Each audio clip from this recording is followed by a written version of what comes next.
আল্লাহ ইচ্ছাকৃত অনিচ্ছাকৃত আল্লাহ বুঝে না বুঝে ছোট বড় আল্লাহ জানিত অজানিত কত গুনাহ করেছি আল্লাহ। এই গুনাহ যদি মা বাবা জানতো আল্লাহ মা বাবা তারাই দিত। এই গুনাহ যদি গ্রামবাসী জানতো গ্রাম থেকে বিতাড়িত করে দিত। আপনি তো আল্লাহ আমাদেরকে বিতাড়িত করে দেন নাই। আপনার রহমান রহিম নামের উসিলায় আল্লাহ আমাদের গুনাহকে আপনি ক্ষমা করে দিয়েন। হালাল রুজি অর্জন করার তৌফিক দিয়ে দিয়েন আল্লাহ। আল্লাহ মিথ্যা হারাম থেকে আল্লাহ বাঁচায় রাখিয়েন আল্লাহ। সকলকে আসমান জমিন সমস্ত বিপদ আপদ থেকে আল্লাহ মুক্তি দান করে দিয়েন আল্লাহ। আল্লাহ আজকে যে আয়োজন হয়েছে আল্লাহ, আপনি তো আল্লাহ আয়োজনকারীদের মনের খবর জানেন আল্লাহ। আপনি তাদের ন্যাক আশাকে পূর্ণ করে দিয়ে আল্লাহ। আল্লাহ আপনি এই দোয়া অনুষ্ঠানকে কবুল করে নিয়ে আল্লাহ। যার হাতে পছন্দ হয় আল্লাহ তার হাতের ওসিলায় আপনি দোয়া মুনাজাতকে কবুল করে নিয়ে আল্লাহ। পরিশেষে আল্লাহ আবার আপনার কাছে দরখাস্ত করি আল্লাহ, নাসিব কাকাকে আপনি মাফ করে দিয়ে আল্লাহ। আল্লাহ আপনি তাকে ক্ষমা করে দিয়ে আল্লাহ।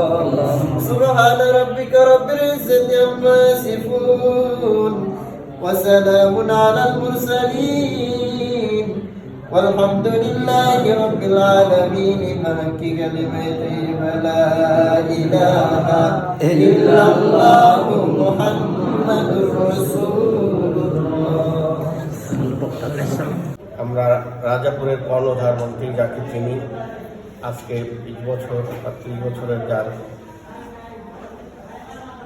রাজনৈতিক জীবনের রাজাপুরকে নিয়ে এই অঞ্চলকে নিয়ে যে ভেবেছেন যে সার্বক্ষণিকভাবে জনগণের সাধারণের কল্যাণে কাজ করেছেন, সেই পথ ধরেই 5ই আগস্টের পরে আমাকে এবং এই মৎস্যজীবীর কিছু লোকজন ডেকে সে মৎস্যজীবী দল গঠন করার জন্য আগ্রহ প্রকাশ করেন এবং সেক্ষেত্রে সর্বাত্মকভাবে বিভিন্ন রকমের মিটিং সিটিং এবং এলাকা ইউনিয়ন ওয়ার্ডব্যাপী মিটিং করে আমাদেরকে উৎসাহিত করেছে এবং সেক্ষেত্রে সকল রাজাপুর উপজেলার সকল মৎস্যজীবীকে একটা প্ল্যাটফর্মে নিয়ে এসেছেন, যেটার ঐকান্তিক প্রচেষ্টা ছিল শুধুমাত্র তার। এবং আজ তার সেই নির্দেশনায় আজকে রাজাপুর একজন পূর্ণাঙ্গ রাজাপুর মৎস্যজীবী দল গঠিত হয়েছে, যা আমাদের এই অঞ্চলে একটি পূর্ণাঙ্গ কমিটি হিসেবে দাঁড় করানো হয়েছে। আজকে তার অকাল মৃত্যুতে আমরা গভীর শোকাহত।